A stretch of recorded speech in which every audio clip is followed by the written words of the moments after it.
해피 뉴 이어! 안녕하세요, 떡순입니다. 2021년 새해 맞이 잘 하셨나요? 지금도 그렇지만 지난 2020년 하면 코로나19밖에 떠오르지 않는데요. 진짜 코로나19가 2020년을 집어삼켜 먹어버렸죠. 그래서 이번 시간에는 2020년을 정리하면서 코로나19로 새롭게 만들어진 신조어들을 알아보겠습니다. 최근 경북대학교 교수진이 발표한 논문에 따르면 지난해 코로나19로 만들어진 신조어는 총 302개라고 합니다. 먼저 코로나19로 인한 불안감이 만들어낸 신조어가 있습니다. 대표적으로 많이 쓰는 것이 코로나 블루인데요. 코로나 블루는 코로나19와 우울감을 뜻하는 블루의 합성어입니다. 코로나19 사태가 길게 이어지자 나도 언젠가는 감염될지 모른다는 두려운 마음이 들잖아요. 또 실내에 있는 시간이 늘어나자 우리는 답답함을 느끼기도 하는데요. 이러한 감정들을 모두 코로나 블루, 코로나 우울이라고 부르고 있습니다. 코로난가 라는 단어 역시 코로나19로 인한 불안감에서 나온 신조어입니다. 조금만 열이 나거나 조금만 두통이 있어도 우리는 코로나인가? 라고 의심을 하게 되죠. 저도 정말 이 말은 하루에 한 번씩은 꼭 쓰는 것 같은데요. 요즘 날씨가 추워지면서 기침을 많이 하잖아요. 나 코로나인가?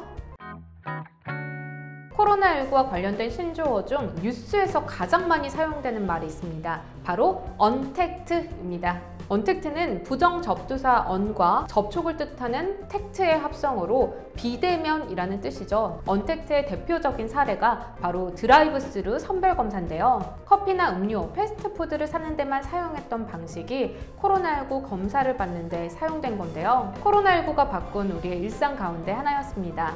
또 직접 매장을 방문하지 않고 비대면으로 구매를 하는 언택트 소비가 늘면서 각종 배달업체와 온라인 유통업체의 매출이 크게 증가했습니다. 언택트라는 말에서 더 나아가 요즘엔 온택트라는 말도 많이 쓰이고 있는데요. 온라인에서의 온과 언택트를 합친 말로 온라인상에서 대면하는 방식을 뜻합니다. 재택근무로 인한 온라인 화상회의, 온라인 강의들이 늘면서 자주 쓰이고 있는 말입니다. 마스크를 구매하려고 길게는 1시간 동안 줄을 섰던 때도 있었는데요. 이렇게 마스크를 구매하기 힘들어지자 우리는 마스크를 금스크라고 부르기도 했습니다. 지금은 다양한 컬러와 디자인이 들어간 마스크가 나오기도 하고요. 마스크 줄이라는 새로운 상품도 등장했습니다. 또 당시에는 마스크 오브제라는 새로운 제도가 등장하기도 했는데요. 그때만 해도 자신의 생년월일에 맞춰서 마스크를 정해진 요일에 가서 구매해야 했습니다.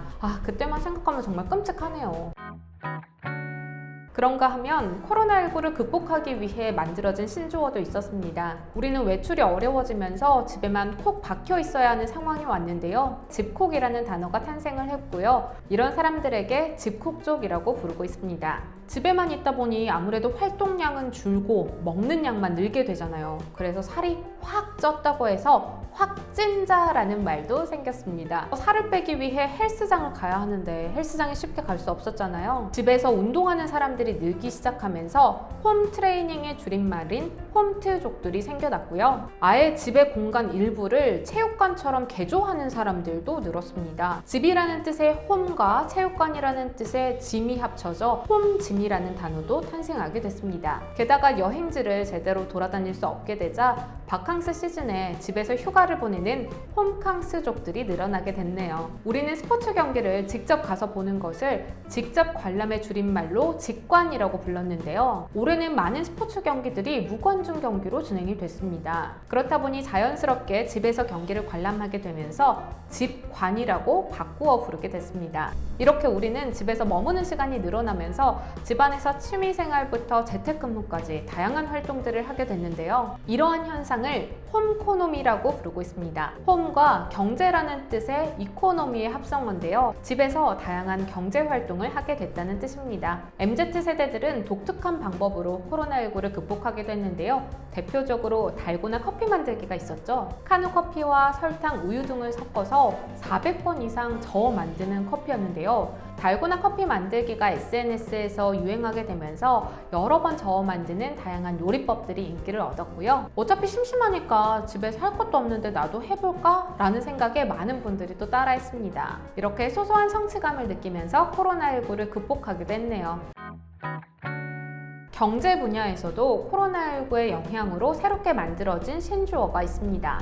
대표적인 단어가 동학개미운동과 영끌대출인데요. 코로나19 바이러스가 전 세계로 확산될 당시에 주식시장 역시 패닉에 빠졌었죠. 그러자 흔히 개미라고 불리는 개인 투자자들이 코스피 지수가 1430선까지 떨어지는 3월에만 11조 원 넘게 주식을 사들였습니다. 이렇게 외국인 투자자들의 빈자리를 채우는 개인 투자자들의 모습을 동학농민운동에 빗대어 동학개미운동이라고 부르고 있습니다. 영끌대출은요, 영혼까지 대출을 끌어모았다는 뜻인데요. 가파르게 올라가는 집값에 깜짝 놀란 사람들이 빚을 내 집을 사면서 생긴 신조어입니다. 이렇게 지난해 코로나19로 인해 수많은 신조어들이 탄생했는데요. 2021년에는 더 이상 이 신조어들을 사용하지 않는 날이 하루빨리 왔으면 하는 바람입니다.